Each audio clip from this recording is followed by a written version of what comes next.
वे दुनिया के इकलौते लोग हैं जिन्होंने पूरी तरह से विकास नहीं किया है। वे बाएं हाथ से खाना खाते हैं और पौधों और जंगली जानवरों पर निर्भर रहते हैं। वे 50 मीटर ऊंचे पेड़ों पर रहते हैं। कुछ दिनों बाद उनके कबीले में एक नई शादी होने वाली है, इसलिए वे उसके लिए घर बनाना शुरू करते हैं। उनके घर पूरी तरह से लकड़ी से बने होते हैं, इसलिए पेड़ काटना एक आवश्यक प्रक्रिया है। वे घर के स्तंभ के रूप में हजारों साल पुराने पेड़ चुनते हैं। हर बार जब शाखा का उपयोग किया जाता है, लकड़ी हर शाखा को गांव वाले अपने दांतों से काटते हैं और फिर अन्य सदस्य उन्हें स्तंभों पर स्थिर करते हैं। घर बनाने की शुरुआत सीढ़ी बनाने से होती है ताकि गांव वाले ऊपर नीचे आ जा सके। इसके बाद घर की संरचना बनाई जाती है जो घर की सुरक्षा स्तर को निर्धारित करती है। आमतौर पर यह काम 20 साल के अनुभवी कारीगर करते हैं। एक घर बनाने में केवल 3 दिन लगते हैं और इसमें 30,000 लकड़ी की शाखाएं लगती हैं। ये सभी काम पुरुष करते हैं। क्रोवेई कबीले में महिलाओं की स्थिति बहुत ऊंची होती है और पुरुषों की स्थिति कम होती है।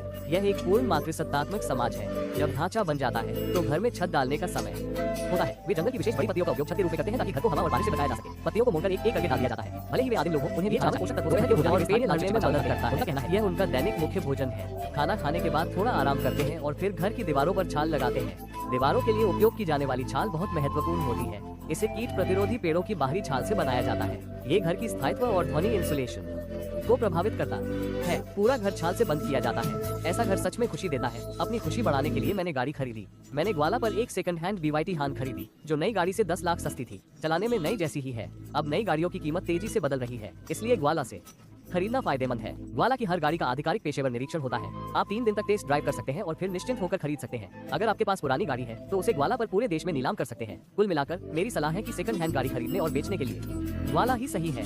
नई शादी में एक चीज जो जरूरी होती है वह है स्टार्च।